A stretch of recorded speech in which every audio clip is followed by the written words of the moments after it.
सांगू कशाला खोट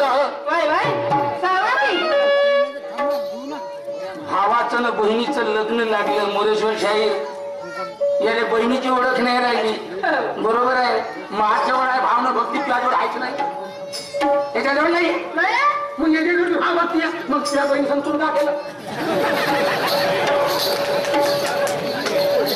महाराजा सुद्धा अरे थांब पुढे जेव्हा ठुसे बसले तेव्हा झाला सुद्धा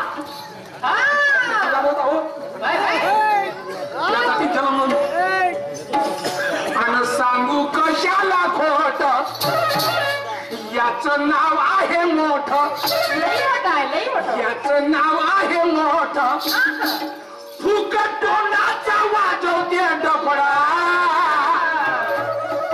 फुकट तोंडाचा वाजवते डफडा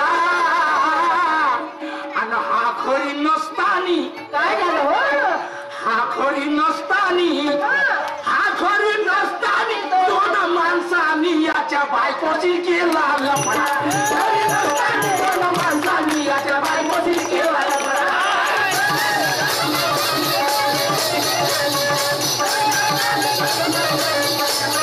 खरी नसतानी दोन माणसांनी याच्या बायकोशी केला लफडा खरी नसतानी दोन माणसांनी याच्या बायकोशी केला लफडा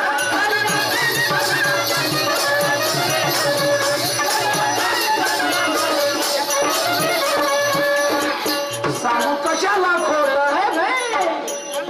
खोट नाही बोलणार होता सांगू कशाला खोट पहा नाव्याचं मोठ फुकटाचा वाजवते डबडा फुकटाचा वाजवते डबडा डबडा नको वाजव हो असा काटा मारीन तो फोडून टाकी नंतर फुकट तोंडाचा वाजवते डबडा आणि हा खरी नसतानी अहो आम्ही शिवा देतो पण कोण्या पद्धतीनं शिवा द्यायचा हे मीनच काढू हे माहीत होय पद्मास आधार ठेवा ना शिवा द्या लोकांना खराब नाही वाटणार आणि आम्ही आधारच नाही ठेवला तर लोक सरळ सरळ म्हणतील एकामेकाची बहीण नाही घेते आहे की नाही आध्यात्मिक शास्त्रपुराण आणि इतिहास या तिघाचा आधार ठेवतो आणि तेव्हा आम्ही गाणं बनवतो भलाई तुम्हालाही समजते म्हणा का शाहीर कोणाला म्हणून राहिला का म्हणून राहिला पण आधार असला त्याला कोणी काही म्हणणार नाही तो झाला सबूत तो झाला सबूत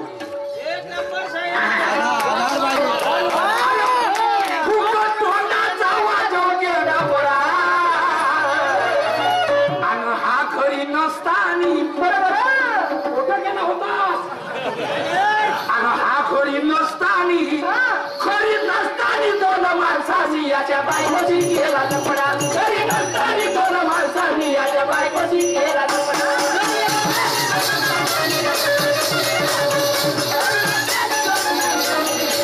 खरी नसतानी दोन माणसांनी याच्या बायकोशी केला लफडा खरी नसतानी दोन माणसांनी याच्या बायकोशी केला लफडा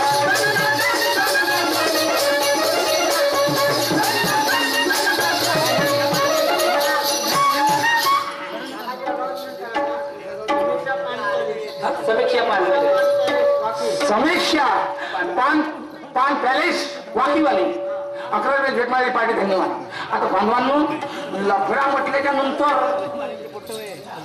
याचा अर्थ मोठा गहिरा आहे पण लफडा हा शब्द अनेक याच्यावर चालते पैशाचा लफडा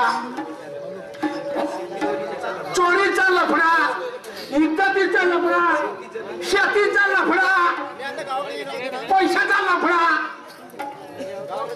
म्हणजे झाला पडदा पण बांधवांनो हे गाणं कोणाचं आहे घरी नसताना दोन माणसांनी याच्या बायकोशीन केला लफडा आहे आता गौतम ऋषी आणि त्याची पत्नी अहिल्या इंद्र आणि चंद्र यांनी का म्हटलं चला म्हणे रात्रीच्या वेळेस अहिल्याची छेडखानी करू आता अहिल्याची छेडखानी करासाठी चंद्राने कोंबड्याचं रूप घ्यायला लागलं आणि इंद्राने गौतम ऋषीचं रूप घ्यायला लागलं आणि रातचे 12 वाजता गेले चंद्र हा कोंबडा म्हणला आणि हा कुकुचकू बाग देते आपला. बाग दिल्याबरोबर गौतम ऋषीने वाटलं का पहाट झाली आणि पहाट झाली, चारा आंघोळीला गेलं पाहिजे. गौतम ऋषी आंघोळ करायला नदीवर गेले आणि चंद्र आणि इंद्र त्याच्या घरात घुसले आणि त्या अहिल्याची छेडखानी केली. म्हणून म्हटलं आहे हे उदाहरण घ्यायचं आहे. असा आम्ही पुराणाचा आधार लावला की सांगू कशाला खोटं, याचं नाव आहे मोठं. फुकट तोंडाचा वाजवते डफळा, घरी नसताना 2 माणसांनी याच्या बायकोशी केला. 2 माणसांनी गौतम ऋषीच्या पत्नी अहिल्या तिची छेडखानी केली. हा त्याचा अर्थ आहे. याने बनवलं आहे गाणं म्हणा. हे माझं गाणं पुराणच आहे, काही नवीन नाही. आता यानं नवीन बनवले या गाण्याला बघ ऐका मी सांग.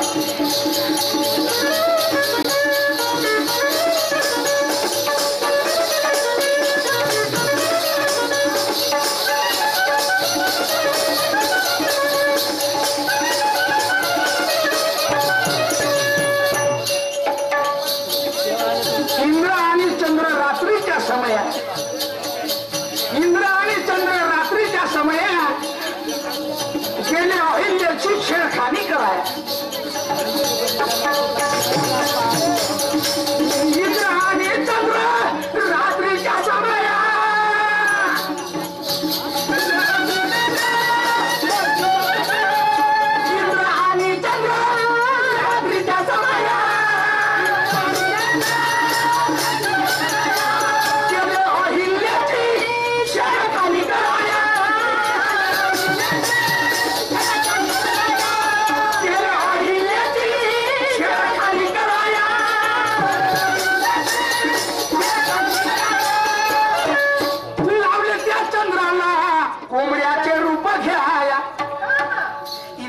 चंद्र रात्रीच्या समयात गेले अहिल्याची छेडखानी कराया.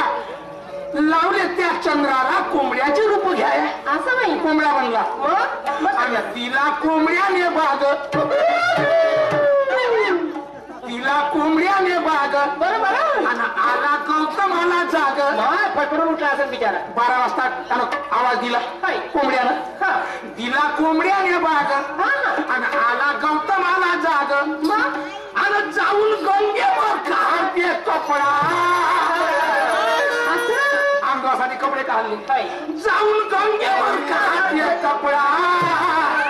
आणि हा घरी नसतानी खरी नसतानी दोन माणसांनी याच्या बायकोची केला तुकडा. खरी नसतानी 2 माणसांनी याच्या बायकोची केला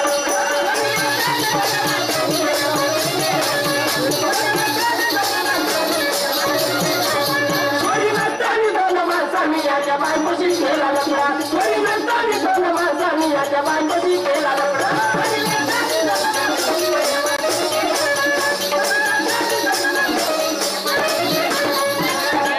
खुदा शायर मोरेश्वर शायर म्हणते म्हणे मैं शायरी छोड़ दूंगा.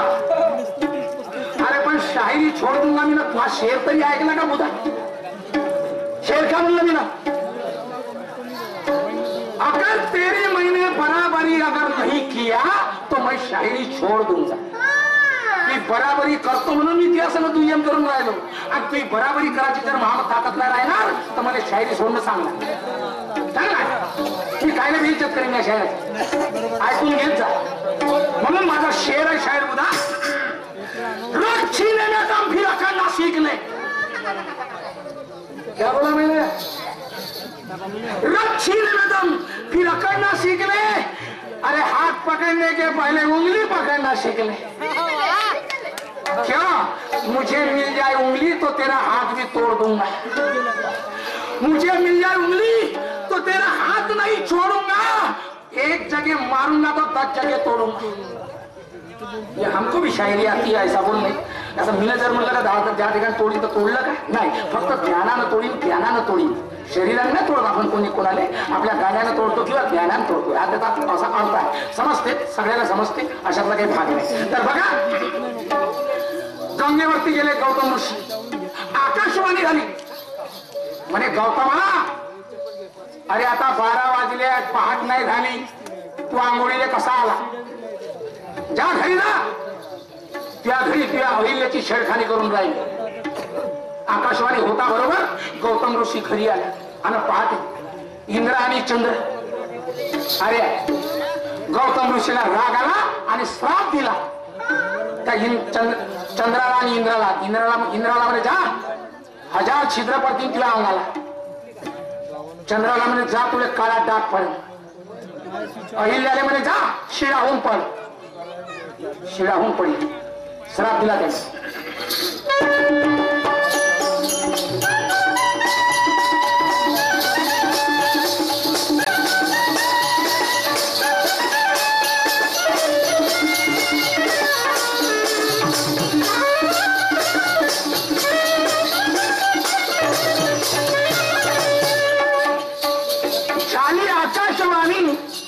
तेव्हा कल्पना आली. झाली आकाशवाणी तेव्हा कल्पना आली. म्हणे 12 वाजले नाही पहाट झाली. पहाट नाही झाली गौतम माघारी जा.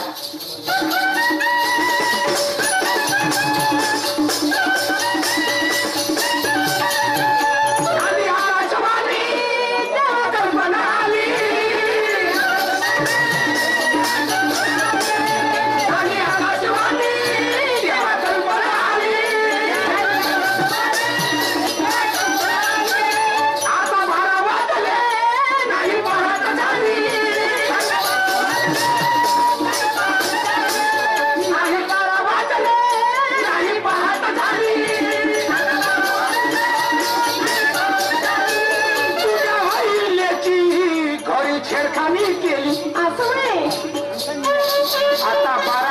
नाही पहाट झाली. अरे तुझ्या अहिल्याची घरी छेडखानी केली. वापस आले आणि गौतम आल्यावर खास. अरे गौतम आल्यावर खास आणि तिला सर्वांना श्राप. गौतम आल्यावर खास आणि तिला सर्वांना श्राप. आणि म्हणे मोनेश्वर अनुभव पकडा.